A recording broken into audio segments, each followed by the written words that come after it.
안녕하십니까? 반갑습니다. 자, 오늘부터 형사법 강의를 하게 될 문영석 강사입니다. 이제 경찰직 대비로서 기초 강의, 형사법 강의를 할 건데 여기 계신 분들은 다 처음 공부하시는 분들, 비법대생이다라는 걸 가정하에 일단 강의를 진행을 할 거고 처음 공부하시는 분들도 강의를 들을 거고 기존에 공부를 했던 수험생들 중에서도 형사법 점수가 나오지 않습니다. 너무 힘듭니다. 이렇게 고충을 토로하시는 분들도 이 강의를 수강하시는 걸로 저는 알고 있습니다. 공부를 하셨던 분들일지라도 공부는 겸손하게 해야 되는 거기 때문에 처음 공부한다고 생각하시고 집중해서 좀 따라와 주시고 지금부터 이제 형사법에 대한 내용을 설명드릴 건데 우리는 공부를 해본 적이 없으니까 형사법이 도대체 무엇인지 이 개념조차도 모르죠.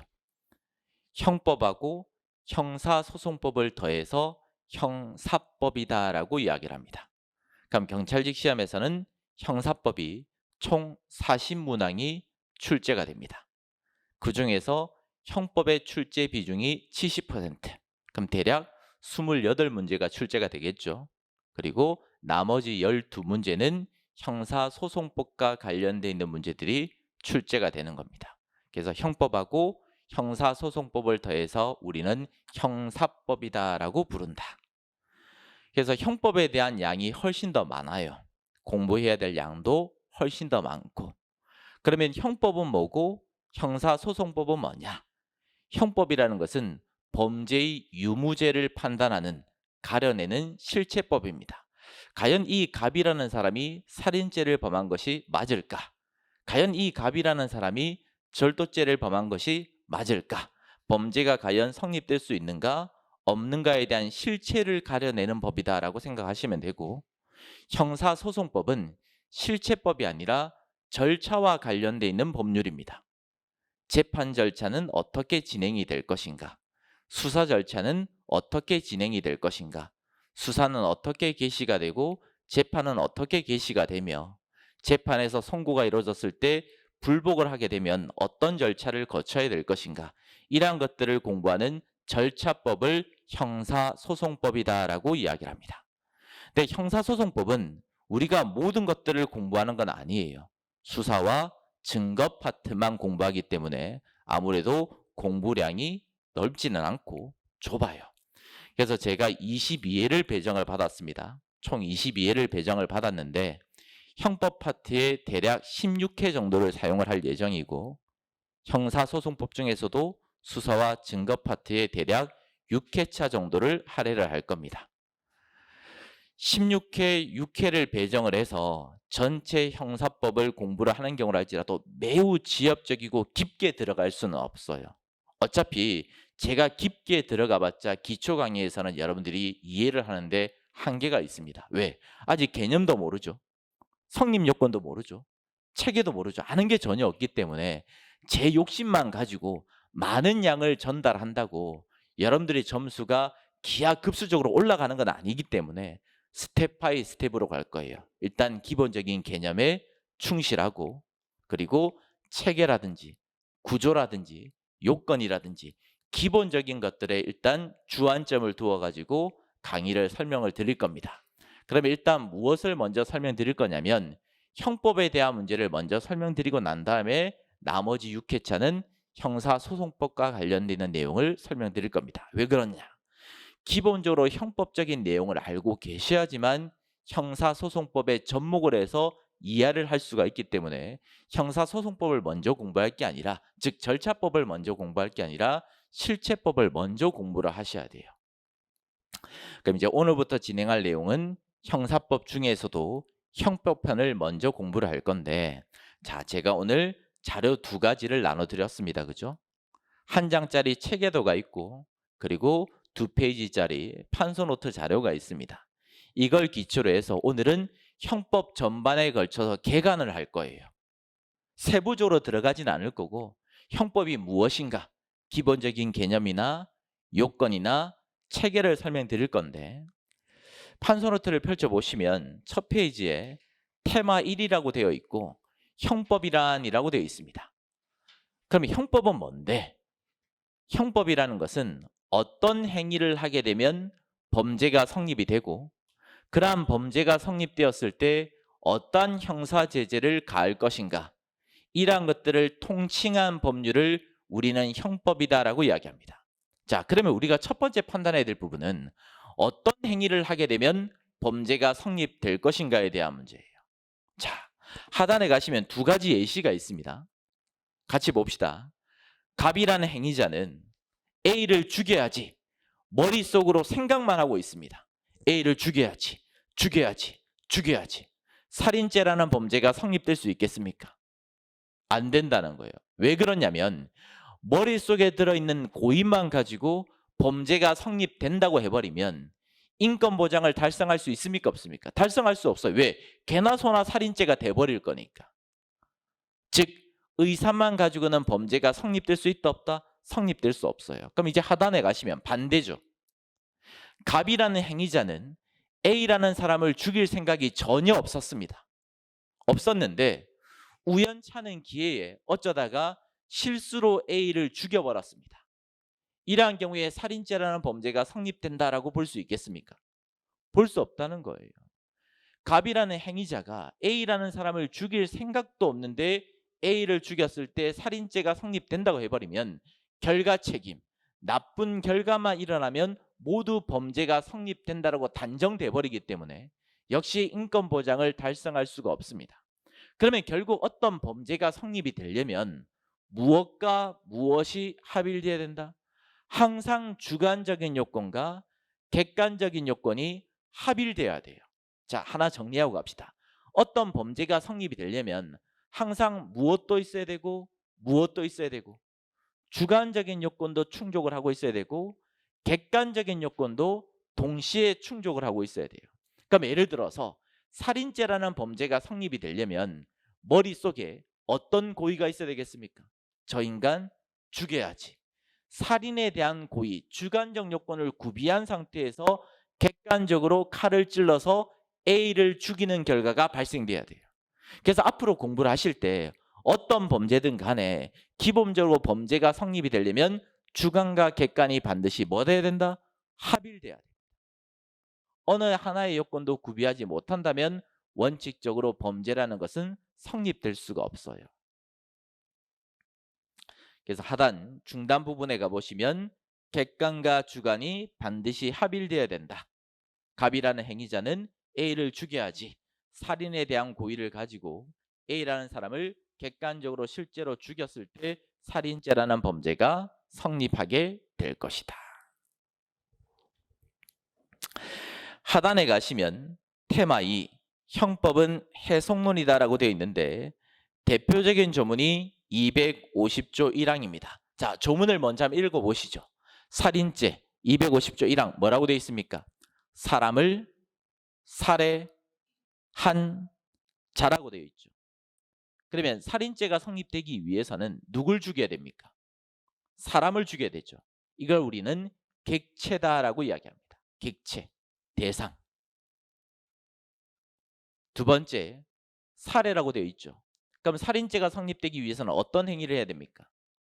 살인 행위를 해야 됩니다. 이걸 우리는 행위다라고 이야기를 합니다. 그리고 한 자라고 되어 있죠.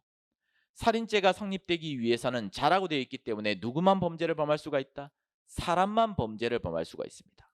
따라서 어떤 범죄가 성립이 되려면 범죄를 범하는 주체도 있어야 될 거고 범죄에 대한 대상, 객체도 있어야 될 거고 어떤 행위도 해야 될 거고 결과도 발생돼야 돼요. 이걸 우리는 객관적인 요건이다라고 부릅니다. 다시 한 번 더 뭐라고? 사람을 살해한 자. 이걸 우리는 객관적인 요건, 객관적인 요소다라고 부르는 거예요.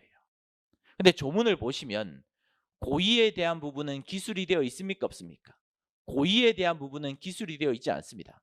그냥 사람을 살해한 자라고 되어 있지 사람을 죽일 의사를 가지고 사람을 살해한 자 이렇게 되어 있지 않잖아요.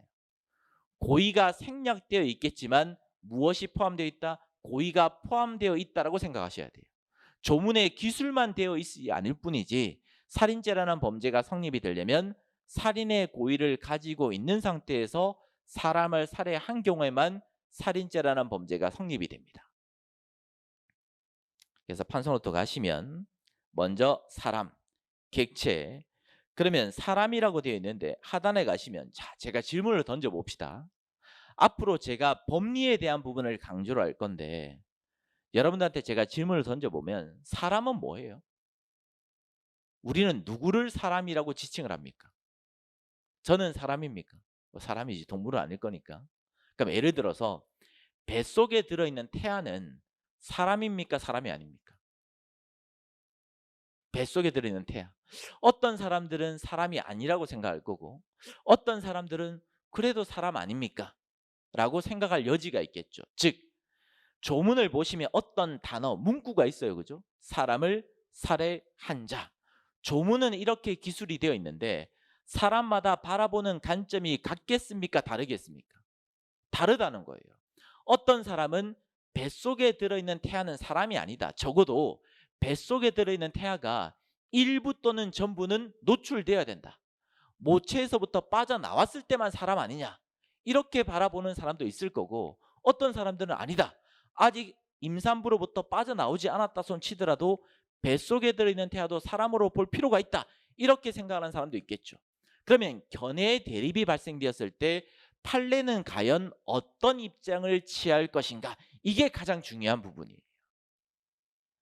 대법원의 입장은 뱃속에 들어있는 태아도 분만 진통을 거친 상태라면 즉 임산부의 뱃속에서 엄마 나 나갈 거야 발로 빵빵 분만 진통을 거친 상태라면 태아도 뭘로 본다?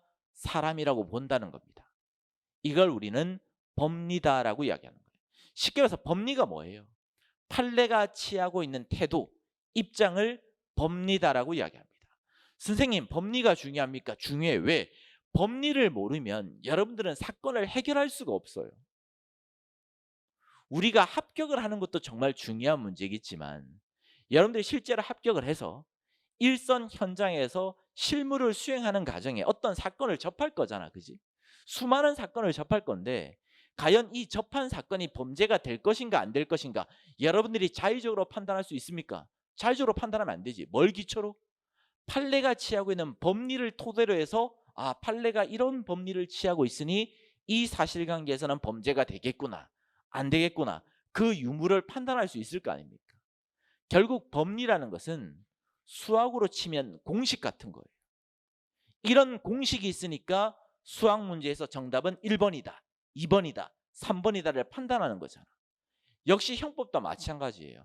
판례가 이러한 법리를 취하고 있으니 이 사실관계를 법리의 토대로 해서 살펴보니까 범죄가 된다 안 된다에 대한 여부를 살펴낼 수가 있는 거죠. 그래서 앞으로 공부하실 때 법리는 매우 중요합니다. 법리를 모르고서는 문제를 풀어낼 수가 없어요. 근데 이 법리라는 게 나중에 공부를 하시다 보면 상당히 추상적인 문구로 기술이 되어 있습니다. 그 부분은 어차피 제가 강사가 해결해 드릴 부분이고 이해를 시켜 드릴 거니까 걱정하지 마시고 다시 텍스트로 돌아옵시다. 사람을 언제부터 볼 것인가에 대해서는 사람마다 바라보는 관점에 따라서 다르게 될 수가 있다. 그런데 대법원이 취하고 있는 법리 중심으로 우리는 공부를 하면 된다. 그 다음에 이제 우리가 판단해야 될 부분이 행위입니다. 행위. 자, 여러분들 범죄마다 행위는 같겠습니까? 다르겠습니까? 범죄마다 행위는 천차만별이에요. 살인죄가 성립되려면 살인 행위를 해야 되겠죠. 그럼 반대로 절도죄라는 범죄가 성립되려면 어떤 행위를 해야 되겠습니까? 절치하는 행위를 해야 됩니다. 여러분들 절치가 뭐예요? 우리가 절도죄라는 범죄를 모르지는 않잖아. 분명히 알고 있지만 실제로는 우리는 개념을 모른다는 거야. 절치라는 것은 점유자의 의사에 반해서 가지고 오는 겁니다. 점유자라는 것은 그 물건을 가지고 있는 사람의 의사에 반해서 자기의 점유로 가지고 오면 그것을 절치행위다라고 이야기를 하는 겁니다. 폭행죄가 성립되기 위해서는 어떤 행위를 해야 됩니까? 폭행행위를 해야 되겠죠. 즉 개별적인 범죄마다 행위는 동일하다, 차이가 있다. 차이가 있어요. 그렇기 때문에 이 행위에 대한 부분은 개별적인 범죄마다 개별적으로 공부하는 겁니다. 통칭해서 공부하는 게 아니라. 그다음에 이제 결과에 대한 문제인데 결과 역시 마찬가지입니다. 범죄마다 결과는 동일하지 않습니다. 살인죄가 성립되기 위해서는 어떤 결과가 발생돼야 돼요? 사람이 죽어야 되겠지. 절도죄가 성립되기 위해서는 어떤 결과가 생겨야 됩니까? 타인의 재물을 가지고 와야 되겠지. 범죄마다 결과가 달라져 버릴 거기 때문에 이 결과에 대한 부분도 개별적인 범죄마다 따로따로 공부하는 거예요. 근데 문제는 자, 형법에는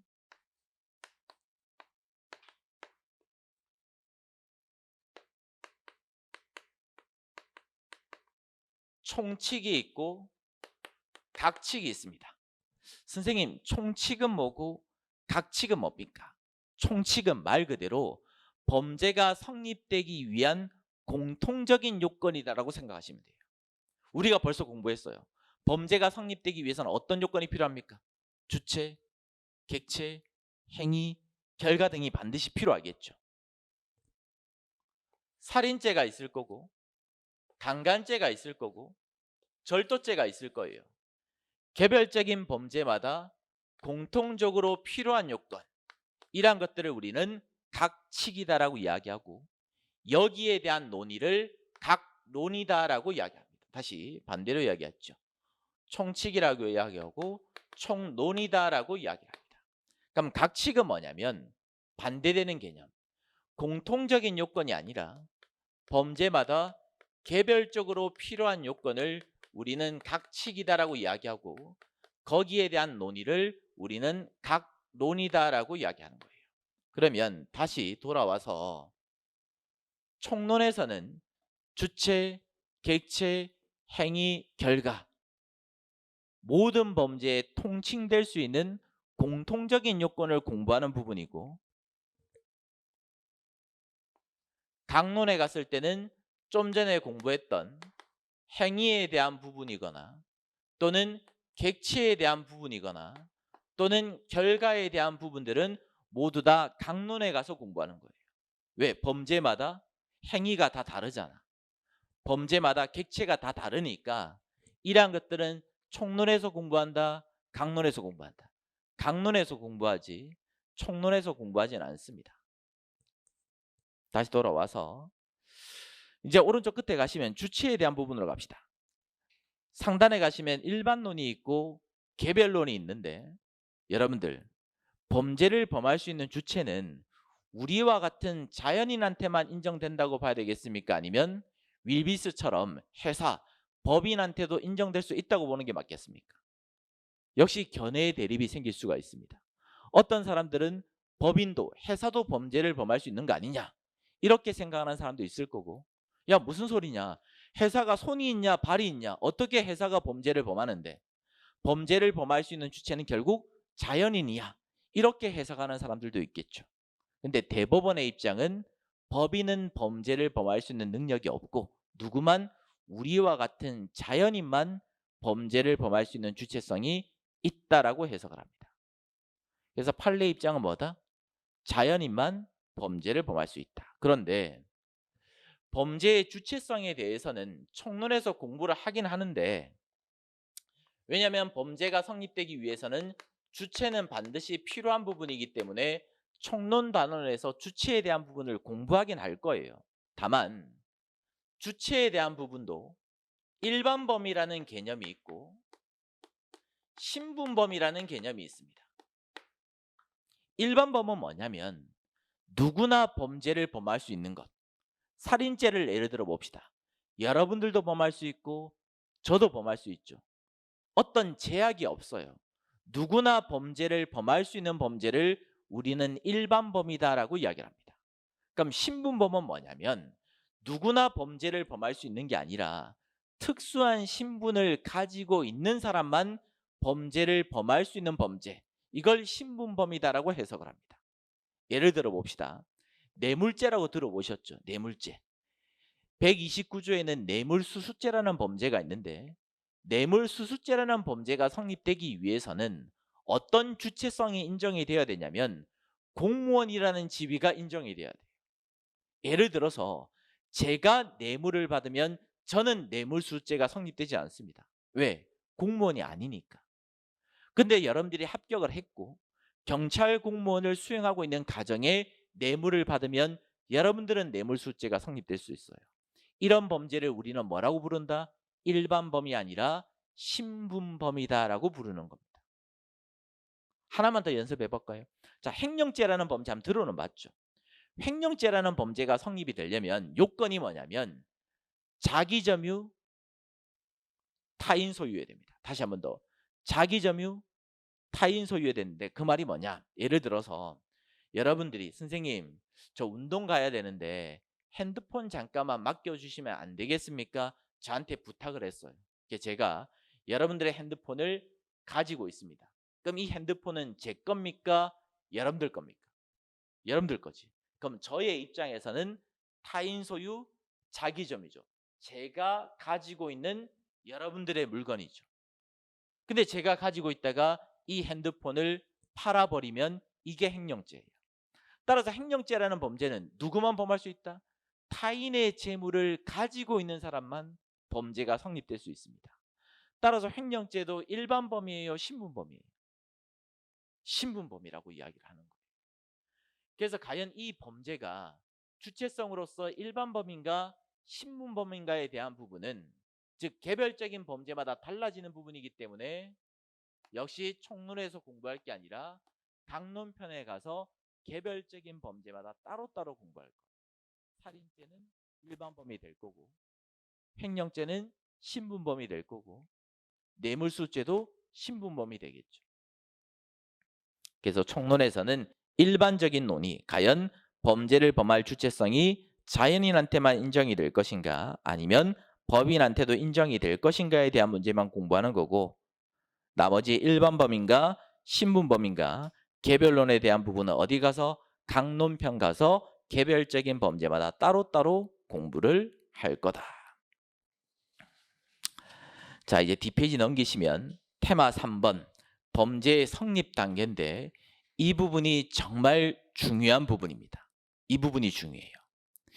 이 부분만 잘 깨차고 있으면 문제가 변형되어서 출제가 되는 경우라도 충분히 여러분들이 응용을 해서 맞춰낼 수가 있는데 지금은 제가 설명을 드려봤자 이해하는 데 한계가 있을 건데 여러분들이 실수를 잘하는 부분이 뭐냐면 문제를 쭉 읽어 나가다가 키워드를 보고 내가 알고 있는 내용이네. 이 키워드가 나오면 범죄가 안 된다고 공부했어. 범죄가 안 된다고 나왔네. 아싸, 옳은 지문.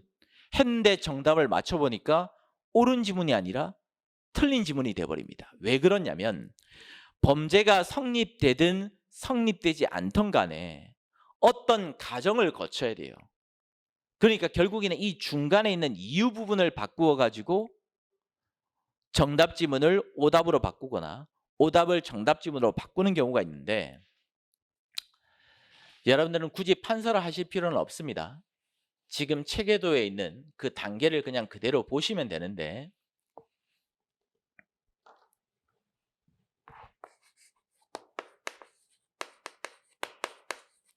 먼저 구성요건이라는 개념이 나옵니다. 구성요건이 뭐냐면 쉽게 말해서 법조문이라고 생각하시면 돼요. 우리가 좀 전에 읽어봤던 살인죄를 떠올려 보시면 됩니다. 뭐라고 되어 있었습니까? 사람을 살해한 자라고 되어 있죠. 그럼 입법자가 살인죄를 왜 만들었겠습니까? 사람 죽이지 말라고 만들었겠죠. 사람을 죽이면 나쁜 범죄니까 하지 말라고 살인죄라는 것들을 만들어 뒀을 거예요. 그러면 이 구성요건은 애초부터 해당이 되면 나쁘다는 겁니까? 나쁘지 않다는 겁니까? 하지 말라고 만들어 둔 건데 갑이라는 행위자가 여기에 해당되는 행동을 해버렸습니다. 그럼 이 행동은 나쁜 행동이에요? 아니면 착한 행동이에요? 나쁜 행동이다라고 추단이 돼버리겠죠. 그럼 예를 들어 봅시다. 좀 전에 우리가 공부를 했던 것처럼 갑이라는 사람이 A라는 사람을 죽여야 되겠다. 주관적 요건으로서 고의를 가지고 칼을 찔러가지고 결국 지나가고 있던 A라는 사람을 죽여버렸습니다. 살인죄라는 구성요건에 해당합니까? 해당하지 않습니까? 살인죄라는 구성요건에 해당이 되죠. 이걸 우리는 구성요건 해당성이다라고 이야기를 합니다. 자, 정리하고 갑시다. 구성요건이라는 개념하고 구성요건 해당성이라는 개념은 전혀 다른 개념이에요. 다시 한 번 더. 구성요건이라는 개념하고 구성요건 해당성이라는 개념은 다른 개념이라고. 구성요건은 무엇이다? 쉽게 말해서 법 조문을 말하는 거고, 구성요건 해당성이라는 것은 이 사실관계가 구성요건에 포섭된다, 해당된다는 개념입니다. 그럼 예를 들어서 살인죄라는 구성요건이 있다라고 가정했을 때 이 사실관계가 살인죄라는 구성요건에 해당이 된다고, 포섭이 된다고 바로 범죄가 성립될 것인가, 성립되지 않을 것인가에 대한 문제인데, 우리나라는 3단계 범죄 체계론을 취하고 있기 때문에 어떤 사실관계 자체가 구성요건에 해당이 된다고 바로 범죄가 성립되는 건 아니에요. 범죄가 성립이 되려면 살인죄라는 구성요건에 해당도 돼야 되겠고, 별도로 위법성도 충족을 하고 있어야 됩니다. 그럼 예를 들어서 다시 갑은 A를 죽일 고의를 가지고 A를 죽였고 살인죄라는 구성요건에 해당이 되면 일단 우리는 나쁘다라고 추단합니까? 추단하지 않습니까? 추단해버려요. 왜? 법으로서 하지 말라고 했는데 해버렸으니까 우리는 저 인간은 분명 나쁜 인간일 거야 라고 단정을 해버리겠죠. 따라서 어떤 사실관계가 법 조문에 해당이 돼버리면 우리는 그 행위는 위법하다라고 추정을 해버리는 겁니다.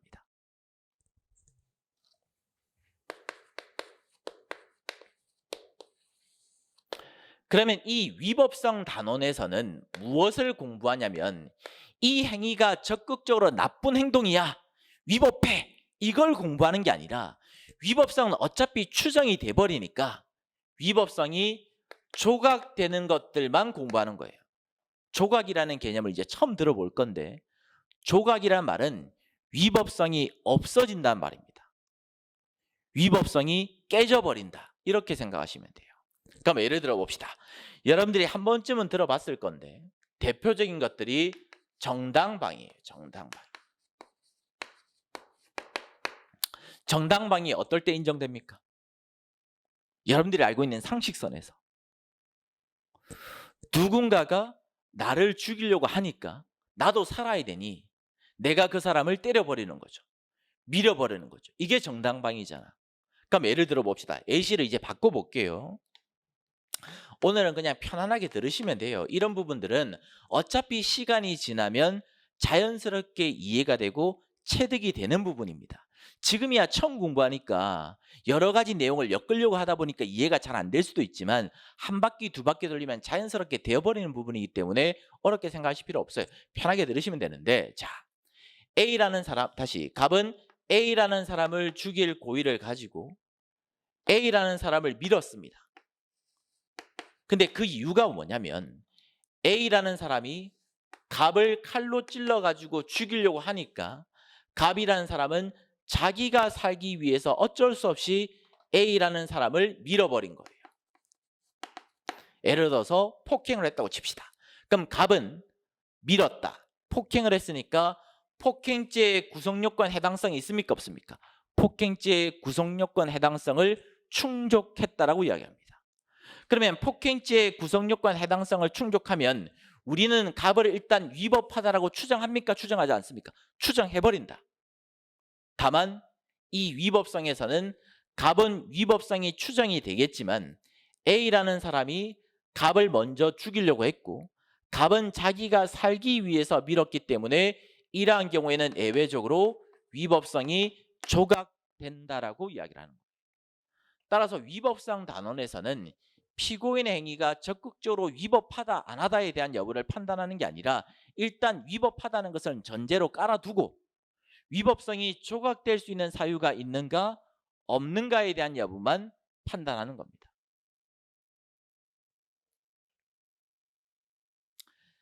한 장짜리 자료를 보시면, 체계도를 펼쳐보시면 중단 부분에 정당방위가 있고 뭐 긴급피난이 있고 자구행위가 있고 피해자의 승낙이 있고 정당행위가 있고 기타 등등 나열이 되어 있는데 이 자세한 내용은 나중에 좀 더 세부적으로 들어갔을 때 설명드리기로 하고 오늘은 먼저 첫 시간 때는 큰 틀만 설명드릴 거예요. 자, 그럼 예를 들어서 좀 전에 보았던 사실관계에서 정당방위도 아니래, 긴급피난도 아니래, 자구행위나 피해자의 승낙이나 정당행위, 위법성이 조각될 사유가 전혀 없다면 피고인의 행위는 여전히 나쁜 행동입니까? 나쁘지 않은 행동입니까?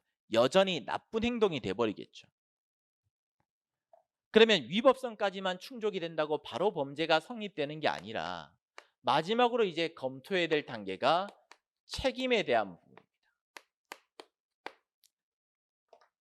지금까지 설명드렸던 이 구성요건에 대한 부분하고 위법성까지에 대한 부분은 어떤 평가냐면 사회적 평가예요.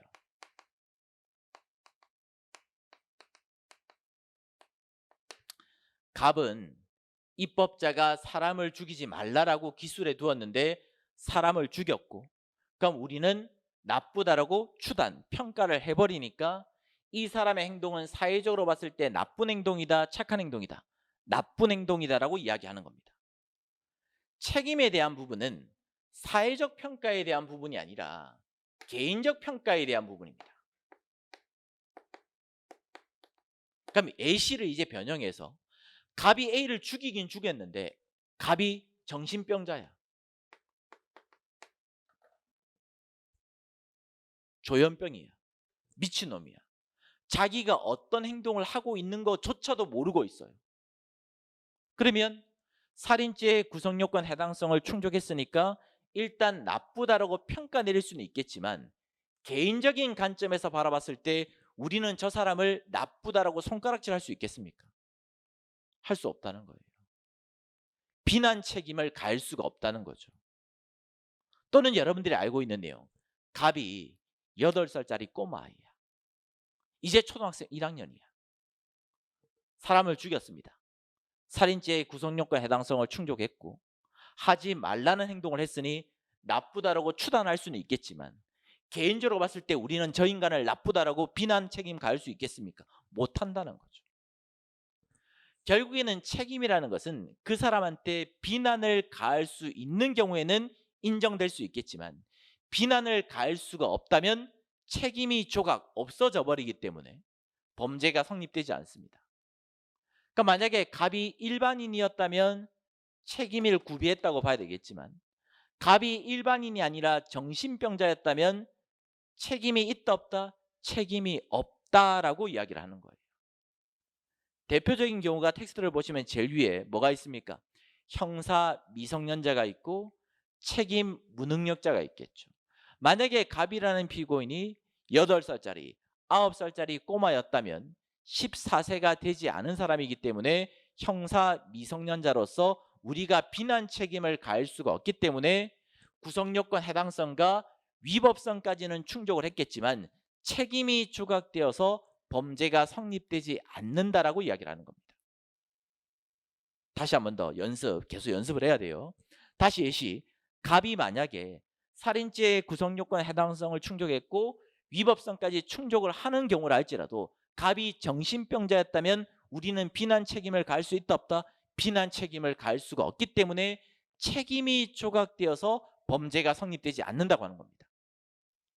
그럼 이제 다시 돌아와서 이제는 이해가 될 거예요. 만약에 시험 문제에서 갑이라는 정신병자가 칼을 들고 A를 찔러 죽였다, 살인죄를 범했을 때 살인죄가 성립되지 않는다. 일단 옳은 지문이 될 수 있겠죠. 다만 중간에 이유 부분이 위법성이 조각되기 때문에 살인죄가 성립되지 않는다. 옳은 지문입니까? 틀린 지문입니까? 틀린 지문이잖아. 그러니까 이는 부분에 여러분들이 낚임을 당하면 안 된다고. 결론만 볼 게 아니라 왜 이 결론이 도출되었는가, 이 결론이 왜 나왔는가가 더 중요한 포인트예요. 쉬운 지문들은, 쉬운 문제들은 여러분들이 공부만 열심히 한다면 자연스럽게 바탕이 되고 점수를 얻어낼 수가 있습니다. 하지만 결국에는 여러분들이 합격을 하기 위해서는 90점 이상 고득점을 하기 위한 변별력을 요하는 문제들은 본질적인 내용을 알아야지만 쉽게 풀어낼 수 있지, 단순하게 키워뒀다고 결론, 키워뒀다고 결론. 그럼 중간이 변형되면 어떻게 맞출 건데? 맞춰낼 수가 없잖아요. 그러니까 처음 공부할 때 조금 더디긴 하지만 기본적인 개념, 요건, 체계를 반드시 알고 계셔야 됩니다. 아시겠습니까? 그다음에 이제 하단에 가시면 위법성의 인식이라는 게 나와요. 그죠? 이 부분도 중요한데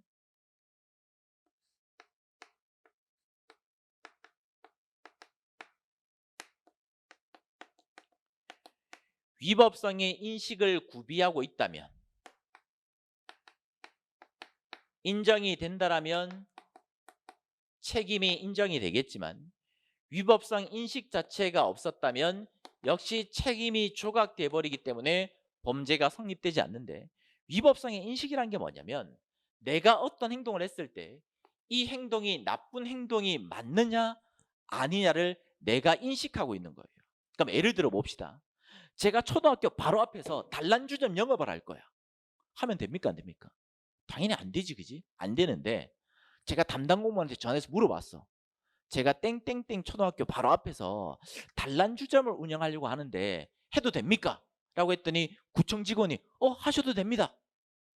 그게 나는 어떻게 생각했어? 내가 이런 행동을 해도 나의 행동은 나쁘다고 생각하고 있습니까? 나쁘지 않다고 생각하고 있습니까?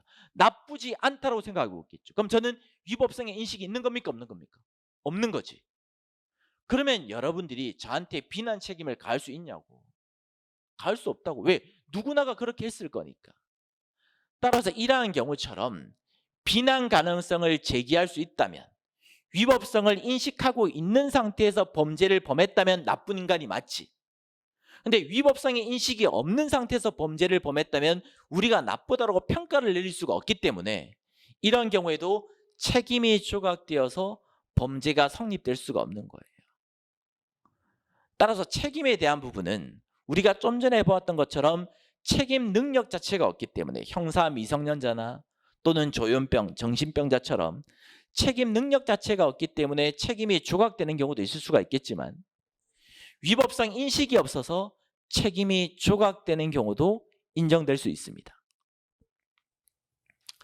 그 다음 단계로서 판단해야 될 부분이 기대 가능성에 대한 부분입니다. 기대 가능성은 무엇이냐면 과연 이 행위자가 적법 행위를 충분히 할 수 있었을 것인가 없었을 것인가에 대한 문제예요. 자, 예를 들어 봅시다. 제가 강의를 하고 있는데 갑자기 핸드폰이 울려. 전화를 받아봤더니 갑자기 어머니가 우는 소리가 들려. 형서가 5천만 원을 지금 보내지 않으면 이 애들이 나를 죽인대. 그게 알고 봤더니 집에 강도가 들어온 거야. 강도가 나한테 지금 당장 5천만 원 송금하지 않으면 너희 부모 죽여버리겠대. 그럼 저 어떻게 해야 돼요? 어쩔 수 없이 5천만 원 구해 와야지. 근데 난 5천만 원이 없어. 그럼 어떻게 해야 돼요? 어쩔 수 없이 은행에 가서 5천만 원을 강도했어요. 대출이 안 나와서. 그럼 내가 강도를 했어. 그럼 저는 강도죄의 구성요건 해당성을 충족했겠지. 정당방위도 아니래. 위법성이 인정이 되었어. 저는 책임 능력이 없는 사람이 아니잖아요. 멀쩡한 사람이잖아. 내가 강도를 하면 나의 행동이 나쁘다는 것을 나는 알고 있었어. 근데 마지막으로 판단해야 할 부분이 과연 이 갑이라는 사람은 적법 행위를 기대할 수 있었을 것인가 없었을 것인가에 대한 문제입니다. 좀 전에 인질범이 저한테 뭐라고 했습니까? 네가 빨리 가서 강도를 하든 뭐를 하든 5천만 원 구해오지 않으면 너희 부모 죽여버린다고 이야기했어요. 그래서 제가 어쩔 수 없이 강도를 했습니다. 그럼 여러분들은 저한테 비난을 가하겠습니까? 가하지 않겠습니까? 가할 수 없다는 거예요. 역시 이러한 경우에도 개인적인 책임을 가할 수가 없기 때문에 책임이 조각돼 버리는 거예요. 적법 행위를 충분히 할 수 있었다. 적법 행위가 충분히 가능했다는 말은 범죄를 범하지 않을 수 있었는데 범죄를 범해버린 경우라면 책임이 있다라고 봐야 되겠지만 적법 행위를 할 수 있는 가능성 자체가 전혀 없었다면 우리는 비난을 가할 수가 없기 때문에 책임이 역시 조각된다라고 이야기를 하는 겁니다. 입장 바꿔서 갑자기 여러분들한테 누군가가 전화해가지고 네 당장 강도하지 않으면 너희 부모 죽여버린다 라고 하면 저 어떻게 해야 돼요? 강도할 수밖에 없잖아.